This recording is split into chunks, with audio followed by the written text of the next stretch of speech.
Absentee voting for Wisconsin's spring primary elections begins today, and two proposed constitutional amendments could change how future elections are run. In your Voice Your Vote coverage, our Wisconsin State Capitol Bureau Chief Vanessa Kelson breaks down the amendments.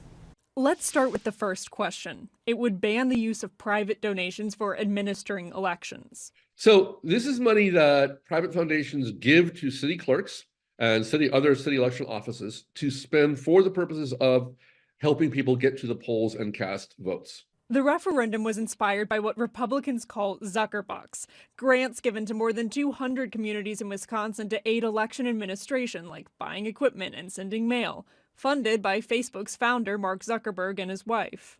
So every election, we see people standing in line for 6 hours or 8 hours in Milwaukee to vote. Just take one example because of the shortage of polling places.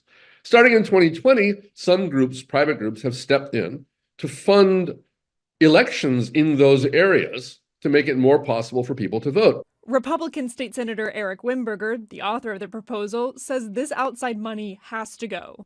You want people to vote, but to do it in a way that is using the levers of government to get out the vote in particular areas over others is the problem. Wimberger says there's no need for private donors. So far, I haven't heard anything from anyone asking the state for a supplemental funding because they're lacking it. Let's talk about the second referendum. It would mean only election officials designated by law could, quote, perform tasks in elections. But there's questions about what perform tasks means. It's so vague and so broad that we're even uncertain as to whether or not we would be allowed to do something that's not defined in statute.